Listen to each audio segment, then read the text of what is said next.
Bugün bir şeyi anlatalım. Tamburun bakımını arada bir bakmak nasıl olacak, temizliği nasıl olacak?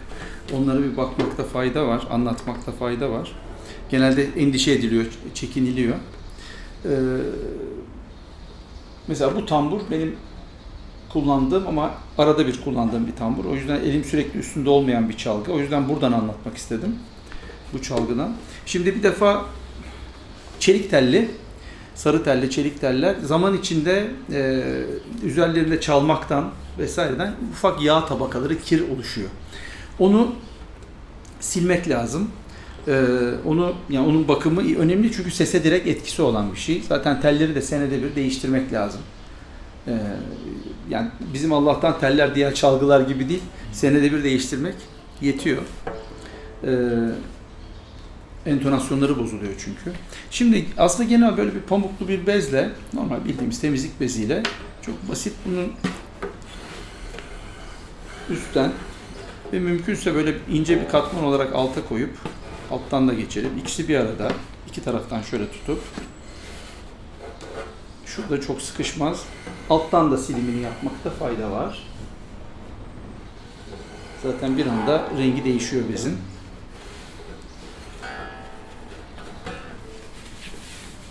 Genel tozunu almakta fayda var. İşte şuralarda genelde çok birikir. Zamanla kötü görüntüler oluşur. Onları temizlemekte fayda var.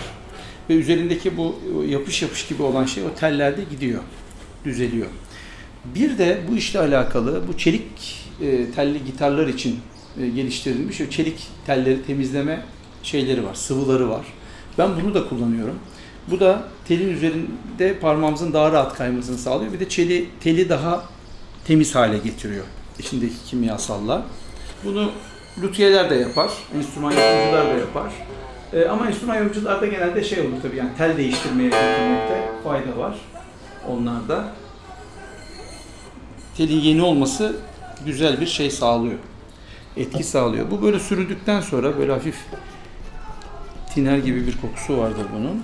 Sonra demin yaptığımız gibi yine temizliyoruz.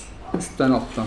Bunu yaparken bazen tel şu üstteki eşikten hareket edebilir. Çünkü burası çok dar olduğu için onu kontrol edip tekrar yerine oturtmamızda fayda var. Bütün telleri. Burada biliyorsunuz şey olur. Tel şurada bir yükselir. Sonra şurada telin altından geçtiği bir eşik daha vardır. Şu açı çok önemli. Şu açı. Bu açıyı mümkün o kadar yüksek tutarlar. Çünkü şu telin tansiyonunu arttıran bir açı bu. Ve sesi çok etkileyen bir nokta. Çok göz ardı edilen bir yerdir ama. Şimdi bunu sildikten sonra şimdi sesi duyduk. Çat çut, çat çut ve çok fazla kullanılmayan çalgılar zaman içinde böyle şişmeyle vesaireyle burgular sertleşebiliyor. Bazen çok gevşer ama genellikle İstanbul gibi rutubetli yerlerde sıkar ve bu sefer de böyle küçük hareketler yapılamaz olur. Tık tık tık tık böyle bir geniş büyük hareketler yapar. Bu da şeyi zorlaştırır. İnce akordu, hassas akordu zorlaştırır.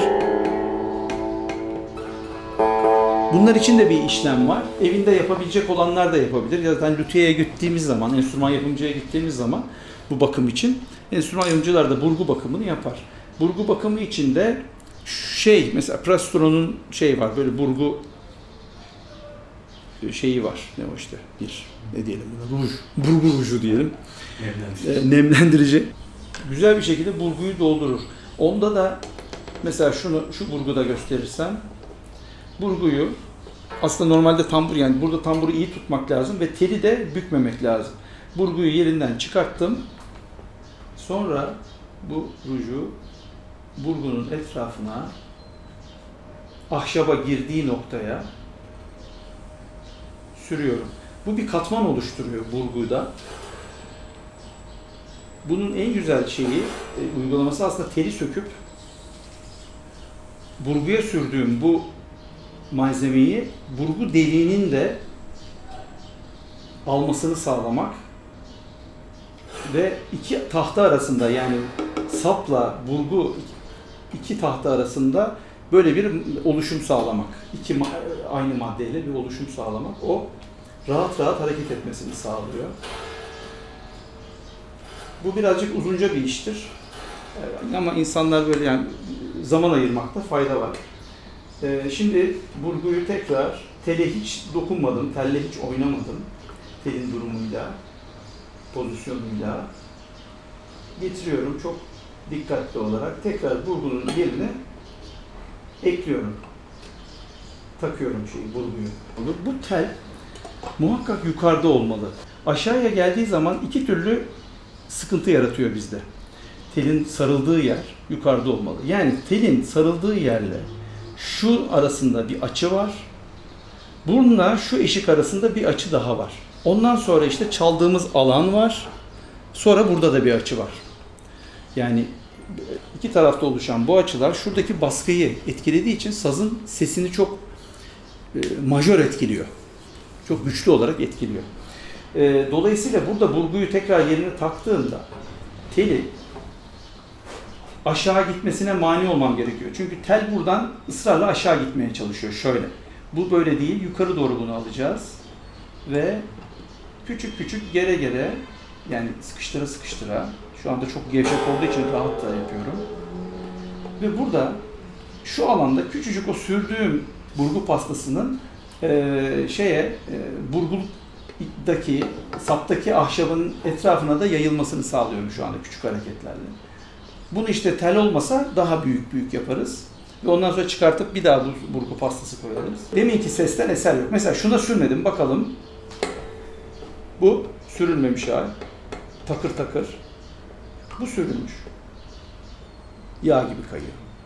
Bu iş için üretilmiş bir ürün kullanmak çok daha profesyonel sonuç veriyor.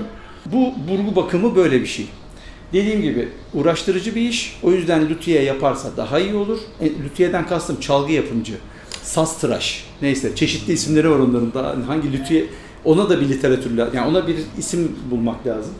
Lüthiye diyoruz biz kendi aramızda ama çalgı yapımcı deniyor. Okullardaki bölüm bu zaten. Çalgı yapım bölümü diye geçiyor. Eski kaynaklarda Ersu Hoca'dan duyduğum, Ersu Pekin hocamızdan işte saz tıraş diye bir şey. O da güzel aslında. Yani saz yapımcı da olabilir. Enstrümanı yapan kişiye götürürseniz hem de o yaptığı çalgıyı görmüş olur. Enstrüman yapımcıların için çok önemli bu. Yaptığı çalgı, 10 sene önce yaptığı çalgı. 10 sene içinde biz nasıl değişiyoruz? Enstrüman yapımcı da değişiyor. Küçük teknik değişiklikler yapıyor. Kapakta kalınlıklar, farklılıklar arayabiliyor. Bir takım değişiklikler meydana geliyor. O 10 sene içindeki bazı teknolojik ahşaba uygulanan değişiklikleri uygulamış oluyor falan. Dolayısıyla eski bir çalgı, yaptığı çalgı kendisine geldiği zaman ben 10 sene önce şöyle yapmışım, bak buradan buraya geldik. Ya da şimdi uyguladığım şu tekniği bak buna da uygulayabilirim gibi hem enstrüman yapımcıyı geliştiren bir şey oluyor bu. O yüzden birinci şart bu işlemi aslında enstrüman yapımcıya götürüp, yapan kişiye, çalgının ustasına götürüp, yapım ustasına götürüp onun yapmasını sağlamak olabilir.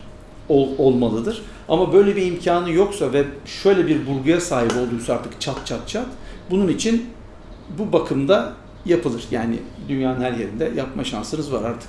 Online siparişte şu ürünü aldığınız zaman burgu pastası diye ararlarsa bulurlar. Şimdi reklam filan bir şey yapmayalım. Ama yani zaten birkaç markada var. Rahat olur. Bu tamburun genel bakımında burgularla işte tel bakımı böyle. Şimdi bu şeyi anlattıktan sonra bakımların bir de muhtaç olduğu şey mızrap. Kaplumbağa kabuğu malum. Niye kaplumbağa kabuğu olduğunu anlattık mı hatırlamıyorum ama ya birçok şeyle çalınabiliyor. Ama geleneksel olarak kaplumbağa ile çalındığı söyleniyor. Anlatılıyor. Ben de bu zamana kadar birçok malzeme denedim. Plastiğinden işte galenitine, boynuzundan bağına. Yeni tarzda böyle selülozik bazı şeyler yapılıyor. O birçok şey deniyoruz. Şimdi ucu güzel açılmış bir mızrapla hangi malzemeden olursa olsun güzel ses çıkartmak mümkün. Bir tanesi bu. Bunu bilelim. Yani illa şöyle olacak, illa böyle olacak diye bir şey yok. Ucu güzel açılmış olsun. Şimdi birinci şart ucunun güzel açılması, doğru açılması. Bu ne demek? Kendi elinize göre mızrabı tuttuktan sonra, bunu tarif etmiştim daha önce. Mızrabın vuruş açısının sizin elinize uygun olarak mızrapta uygulanmış hali. Bir müddet mızrabı çaldığınız zaman üzerindeki oluşan çiziklerden, çizik yapısından zaten enstrüman yapımcıya gittiğiniz zaman bu mızrabın ucunda sizin nasıl çaldığınızı anlayıp ona göre bir küçük düzeltmeler yapıyor. Bu şekilde bir mızrabınız olduktan sonra bakımına girmeden malzemenin için önemli, onu anlatayım tabii ki. Ne dedim ben? İşte bağ da olur, granit de olur, işte plastik de olur, o da olur, bu da olur. Birçok malzeme olabilir, denenmelidir de. Daha da güzel şeyler bulunacaktır belki. Şimdi boynuzda da çaldım, burada var mesela. Mesela bir boynuz, manda boynuzu zannediyorum. Çalınıyor, hiç problem yok. Bağ, ince bir bağ, galenit sanıyorum. Bu selülozla, epoksiyle karışmış bir malzemeden yapılmış kağıt tabanlı bir şey bu da. Bunların hepsiyle çalmak mümkün. Fakat problemimiz şu. Biz mızrap denen malzemeyle, yapıyla bir çift çelik tele vuruyoruz ve titreşen çelik tele vuruyoruz. Titreşen çelik tel vurduğumuz şeyi sürekli deforme ediyor, çiziyor. Sürekli çiziyor. Burada bizim elimizde şöyle bir şey var. Ne kadar dayanacak bu mızrap? Plastik bir mızrapla çalmaya başlarsınız, bir saz semaisinin sonunda çizilmiş olur. Bir daha ses çıkmaz. Yani ilk baştaki sesi kaybedersiniz. Çizildiği zaman mızraptan ilk baştaki o pırıl pırıl haldeki o sesi elde etmek mümkün değil. Kemikle başlarsınız, boynuzla vesaire, onun sertliği plastiğe göre çok daha fazla olduğu için bir müddet daha kullanırsınız ama o da çizilir. İşte galenitle başlarsınız, çizilir. Hepsi çizilir. Bununla başlarsınız, çok yumuşak, harika bir ses elde ediyordum bununla. Ama 10 gün sonra sürekli çalmada çizildi. Zaten yapı itibariyle ya bunların her şeyi denemek lazım. Ama çizilmesi önemli. İşte bu bağ mızrap yapısından dolayı daha zor, daha uzun sürede çiziliyor. Yani bize daha uzun süre hizmet edebiliyor. Şimdi mızrap çizildiği zaman işte elimizde çok ince 2000 gibi zımpara, mesela bu 2500 bir zımpara. Bu zımparayla bu çizik yerleri küçük küçük almak mümkün. Ama bunu da enstrüman yapımcıya bırakmayı şiddetle tavsiye ediyorum. Yani biz de yapıyoruz ama çok zorda kaldığım zaman ben seyahate gittim, baktım mızrabım eyvah gözümden kaçmış, çok çizik. Diğer mızraplarıma baktım, istediğim tonu elde edemedim. Yani o zaman buna küçücük işlem yapabiliyorum.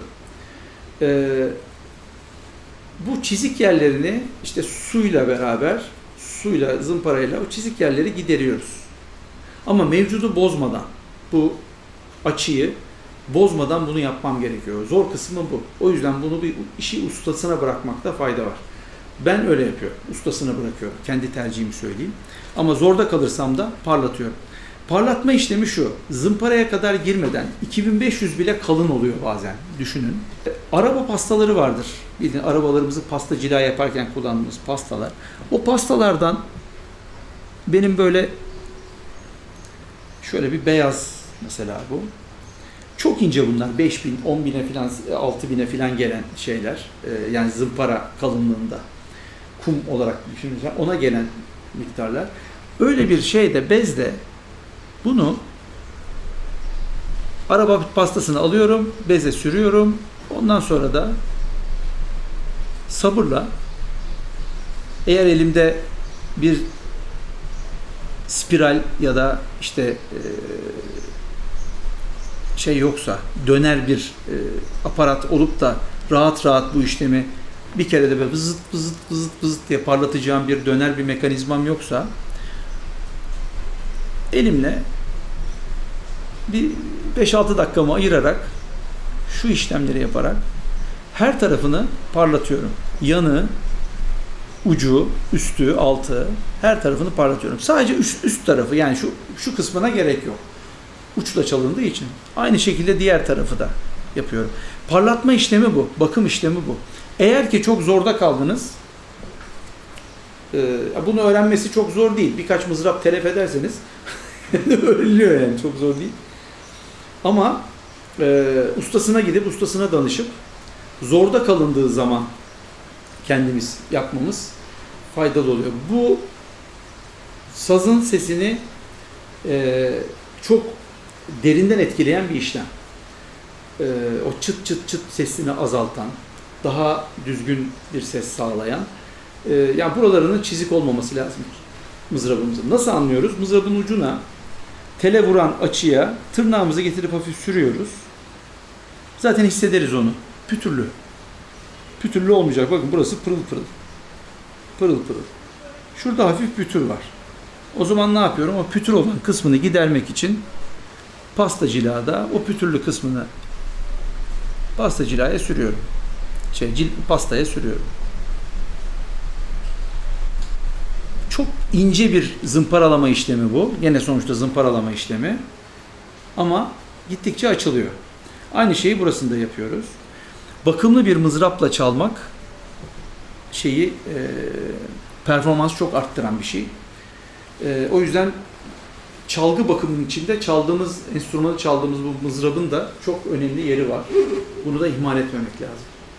Ama önce lütiyeye gitmek lazım. Lütiyeye zaten tel değiştirmeye gittiğiniz zaman, ki senede bir gitmeniz lazım. Gittiği zaman mızrabı da gösterip onun da bakımını yaptırmak önemli. Bu benim anlattığım, hani böyle bir imkanı olmayan, her yerde artık araba pastası bulmak mümkün. Pamuklu bez de var. Ona da yapıp temizleme şansımız var. Zımparalama işlemi ise işte şu form verildikten sonra onlar daha başka zımparalarla, başka numaralardan başlayıp en son işte bu araba pastasına kadar gelen pırıl pırıl yapılan bir işlem. Pırıl pırıl sonucu olan bir işlem. Bu direkt majör olarak etkiliyor icrayı. Saklarken de nerede? Kaloriferin yanında durmayacak tambur. Biz nerede rahat ediyorsak tambur da orada rahat ediyor. Biz de çok sulak yerde de rahat etmiyoruz. Çok kuru yerde de rahat etmiyoruz. Bu da öyle işte. Üstüne güneş ışığı gelmeyecek. Gölgeyi sever. Gölgede yetişen bir bitki türü. Gölgeyi sever. Üstüne güneş geldiği zaman hem akort hem tahtalar perişan hale gelir. Kışa girdiğimiz zaman kaloriferlerin çalışmasıyla beraber hava kurur. Evimizdeki hava kuruduğu için eşik yükselir, kapak yükselmeye başlar. O zaman işte eşiği düşürme işlemi yaparız. Yaza geldiğimiz zaman kalorifer söner, işte şimdi olduğu gibi yağmurlar yağar ya da işte rutubet artar özetle. O zaman saz tam farklı davranır. Bu sefer de eşiği yükseltmek gerekir. Tamburu çalarken bir bez koymak şuraya. Mesela bu bez konmamış bir tambur örneği. Özellikle yazın bez konmamış bir tambur örneği. Çünkü kolumuzun altında durduğu için ve burası da terlediği için bazen öyle icralar oluyor ki burası ıslanıyor bile. Yani terden dolayı. Dolayısıyla buraya bir sıcak havalarda bir bez yardımıyla çalmak ya da bir tane eski bir sweatshirt'ün kolunu kesip takmak şuraya ya da işte spor bilekliği koymak. Ya bir çorap koymak. Bu tamburun sağlığı adına önemli. Sonra da muhakkak silmek işte. Bakmak lazım. Bakarsan bağ oluyor yani. Uzun süredir. Ama tele baktığın halde yine de deformasyon vesaire meydana geliyor. Çünkü çaldığımız zaman elimizdeki yağ farkında değiliz ama çok ciddi sildiği zaman bunu şimdi seyreden arkadaşlarımız o çıkacak olan siyahlığı görecekler zaten. Ve 2 hafta sonra gene silsinler gene siyahlık çıkacak. Yeter ki çalınıyor olsun saz.